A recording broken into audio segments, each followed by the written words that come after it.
Assalamualaikum warahmatullahi wabarakatuh. Selamat pagi. Perkenalkan, nama saya Wenisa Falumina Hrianja dari kelas 11 IPS 1, absen 39. Pada kesempatan kali ini, saya akan menjelaskan materi tentang pencaksilat. A. Pengertian pencaksilat. Pencaksilat berasal dari dua kata, yakni pencak dan silat. Pencak yang artinya gerak dasar bela diri yang terkait dalam suatu peraturan, yang digunakan dalam belajar, dalam latihan, dan dalam pertunjukan. Dan kata silat yang artinya gerak bela diri yang sempurna dan bersumber dari kerohanian yang suci murni, guna untuk keselamatan diri serta menghindari dari bencana atau perbuatan jahat. B. Unsur-unsur pencaksilat meliputi 1. Keterampilan, 2. Budi pekerti, 3. Pembentukan kepribadian, 4. Religius, dan yang terakhir kelima, semangat kebangsaan. C. Sejarah pencaksilat. Pencaksilat pada awalnya berkembang dari keterampilan suku-suku asli Indonesia dalam berburu dan berperang dengan menggunakan berbagai senjata seperti parang, perisai, dan tombak. Dan bela diri ini diperkirakan menyebar di Kepulauan Nusantara semenjak abad ke-7 Masehi. Namun belum ditentukan secara pasti siapa penemunya. Pencaksilat pun terkenal ke sebagian besar masyarakat rumpun Melayu yang lebih dikenal dengan sebutan atau dengan nama cekak. Tak hanya di Melayu, pencaksilat pun terkenal hingga ke negara Asia Tenggara lainnya, seperti Thailand dan Filipina. Terdapat sejarah mengenai pencaksilat yang mengisahkan seorang perempuan yang mencontohkan gerakan pertarungan antara harimau dan monyet.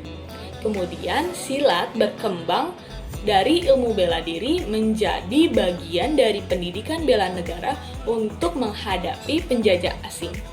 Seperti yang kita temui dalam tradisi suku Nias yang hingga abad ke-20 relatif tidak tersentuh oleh pengaruh luar. Hingga pada akhirnya dibentuklah IPSI, yaitu Ikatan Pencaksilat Indonesia. Dan organisasi ini tercatat sebagai organisasi silat nasional tertua di dunia. D. Tujuan pencaksilat. Adapun tujuan pencaksilat meliputi 1. Tempat menyalurkan bakat dan minat bagi generasi yang memiliki hobi olahraga terkhusus bela diri. Kedua, membentuk masyarakat berjiwa sehat, berpikir cerdas, serta berprestasi. Ketiga, membentuk sikap kesatria pada masyarakat, serta mendidik mereka untuk berani membela kebenaran dan keadilan, disiplin yang tinggi, serta tanggung jawab lahir dan batin. Keempat, mendorong dan menggerakkan masyarakat agar lebih memahami dan menghayati langsung hakikat dan manfaat olahraga pencaksilat sebagai kebutuhan hidup. Dan yang terakhir, yang kelima, mendidik generasi muda supaya tidak terjerumus ke dalam pergaulan bebas serta penggunaan obat terlarang. E. Fungsi pencaksilat yaitu 1. Fungsi pencaksilat untuk seni. Jika kita lihat dari sudut seni, dalam gerakan pencaksilat terdapat keselarasan serta keseimbangan antara wirama, wirasa, dan wiraga, atau keserasian irama, penyajian teknik, dan penghayatan. Kedua, fungsi pencaksilat untuk bela diri. Sementara jika kita lihat dari sudut bela diri, pencaksilat ini menggunakan seluruh bagian anggota tubuh dari ujung jari tangan, kaki, bahkan sampai kepala dengan atau tanpa pun menggunakan senjata. Nah, ketiga, fungsi pencaksilat untuk pendidikan. Adapun kita lihat dari sudut pendidikan, pencaksilat ini memberikan kesempatan, keterampilan, kemampuan, dan kemantapan dalam mempertahankan dan membela diri terhadap sebuah ancaman bahaya baik dari dalam maupun dari luar, serta untuk menjamin keselarasan dalam alam dengan alam sekitarnya. F. Manfaat pencaksilat. Adapun manfaat pencaksilat sebagai berikut: 1. Melatih kesabaran, 2. Melatih mental, ketiga, melatih konsentrasi, keempat, melatih kewaspadaan, kelima, melatih kepekaan, keenam, melatih kedisiplinan, ketujuh, melatih kontrol, kedelapan, melatih pengetahuan, kesembilan, menjaga tubuh tetap sehat dan bugar, dan yang terakhir kesepuluh, menambah daya tahan tubuh. G. Teknik pencaksilat. Ada beberapa teknik yang terdapat di dalam pencaksilat, yaitu 1. Sikap kuda-kuda. sikap kuda-kuda merupakan sikap dasar dan sikap awal dalam pencaksilat di mana posisi kaki tertentu dijadikan sebagai dasar atau tumpuan untuk melakukan sikap dan gerakan bela serang. Kedua, sikap pasang. Sikap pasang ini merupakan suatu kesiagaan untuk melakukan pembelaan atau serangan yang berpola dan dilakukan pada awal serta akhir rangkaian gerakan. Ada beberapa teknik dalam sikap pasang, yaitu sikap pasang terbuka, yakni sikap pasang dengan posisi tangan dan lengan yang tidak melindungi tubuh. Lalu sikap pasang tertutup. Sikap pasang tertutup ini adalah sikap di mana posisi tangan dan lengan yang melindungi tubuh. Sikap pasang dalam kombinasi dan koordinasi dengan kuda-kuda meliputi A. Sikap pasang dengan kuda-kuda depan sejajar. B. Sikap pasang dengan kuda-kuda badan berputar. C. Sikap pasang dengan kuda-kuda serong ke depan. D. Sikap pasang dengan kuda-kuda tengah menghadap. E. Sikap pasang dengan kuda-kuda tengah menyamping. F. Sikap pasang dengan kuda-kuda silang ke depan. Dan yang terakhir G. Sikap pasang dengan satu kaki diangkat. Lalu yang ketiga, tekniknya adalah sikap tangkisan. Sikap tangkisan ini adalah sikap di mana teknik yang digunakan berguna untuk menggagalkan serangan lawan dengan melakukan tindakan menahan serangan dengan menggunakan tangan, kaki, dan tubuh. Ada beberapa teknik dalam tangkisan, yaitu tangkisan tepis. Tangkisan tepis ini adalah tangkisan di mana menggunakan satu atau kedua telapak tangan terbuka dengan kenaannya telapak dalam. Arah gerakannya pun dari dalam keluar dan dari atas ke bawah. Lalu selanjutnya tangkisan gerdik. Tangkisan gerdik ini adalah tangkisan di mana kenaannya lengan bawah dalam dengan lintasan dari atas ke bawah.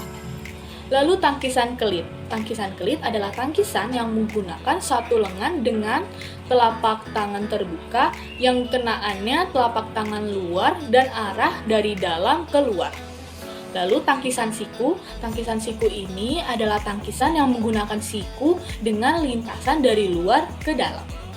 Lalu yang terakhir tangkisan potong. Tangkisan potong ini adalah tangkisan yang menggunakan satu tangan dan lengan digerakkan ke samping seperti gerakan memotong dengan kenaannya lengan bawah luar dengan posisi tangan terbuka. Keempat, pukulan. Adalah pukulan dengan berbagai macam teknik serangan yang dilakukan dengan mempergunakan tangan kosong sebagai komponennya. Dan segala teknik pukulan ini yang terdapat dalam seni bela diri pencaksilat boleh digunakan untuk menyerang bagian-bagian tubuh lawan yang disahkan untuk diserang dalam upaya memperoleh angka atau skor. Ada beberapa teknik pukulan yang sering digunakan, yaitu pukulan depan. Pukulan depan ini adalah pukulan yang dilakukan dengan lintasan harus ke depan. Agar mencapai hasil yang optimal, dapat dilakukan dengan dibantu oleh pergerakan bahu, putaran pinggang yang mendukung untuk memindahkan berat badan ke depan dengan tangan menyerang.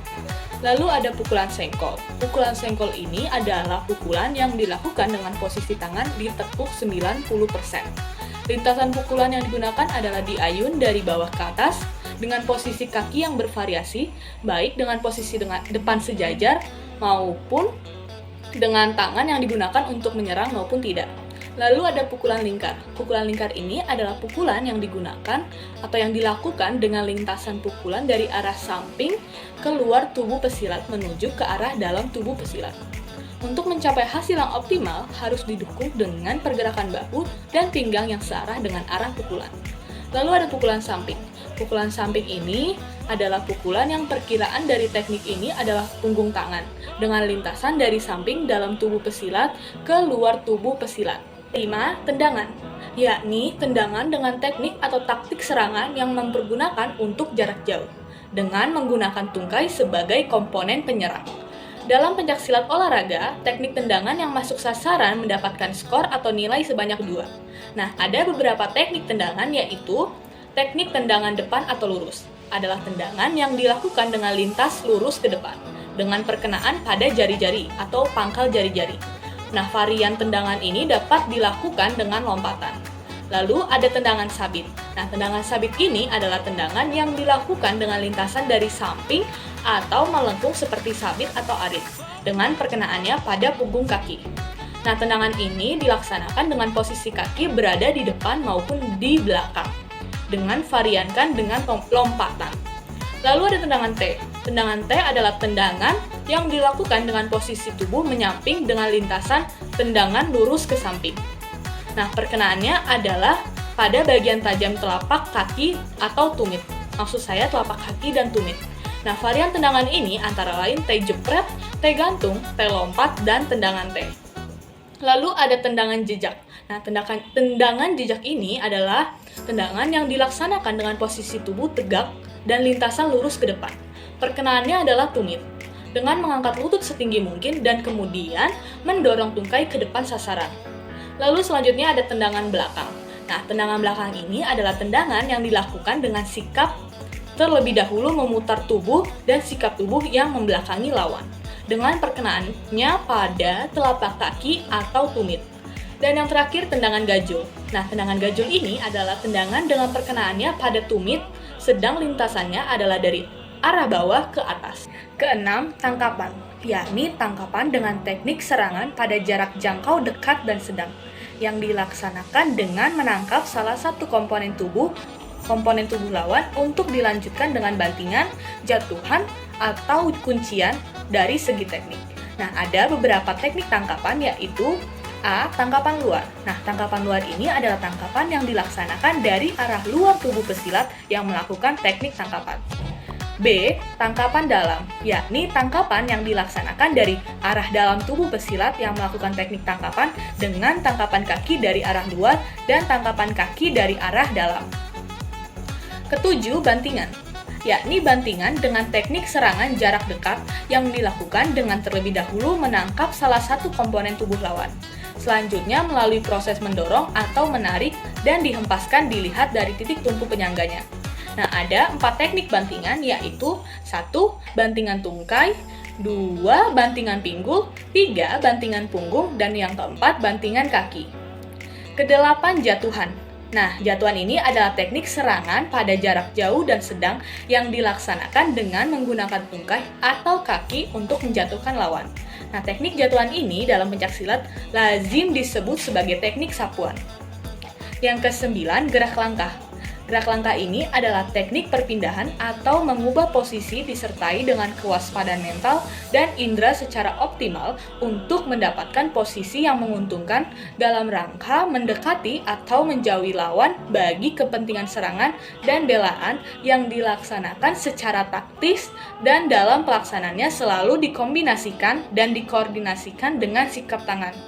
Nah, ada beberapa gerak langkah berdasarkan dari arahnya, pelaksanaannya, dan juga dari pola taktiknya. Yang pertama, A. Gerak langkah dari arahnya meliputi 1. Gerak langkah ke belakang, 2. Gerak langkah serong ke belakang, 3. Gerak langkah ke kiri, 4. Gerak langkah serong kiri depan, kelima, gerak langkah ke depan, keenam, gerak langkah serong kanan depan, ketujuh, gerak langkah ke kanan, kedelapan, gerak langkah serong kanan belakang. Lalu yang B, gerak langkah ditinjau dari cara melaksanakannya, meliputi 1. Gerak langkah angkatan, 2. Gerak langkah geseran, 3. Gerak langkah ingsutan atau seseran, dan yang terakhir keempat, gerak langkah putaran. Lalu yang C, gerak langkah yang ditinjau dari pola taktiknya, meliputi 1. Gerak langkah lurus, kedua, gerak langkah zigzag atau gergaji, ketiga, gerak langkah segitiga, keempat, gerak langkah ladam atau tapal kuda, kelima, gerak langkah liuk atau meander, dan yang terakhir keenam, gerak langkah ganda. Sekian materi pencaksilat dari saya, kurang lebihnya mohon maaf, terima kasih.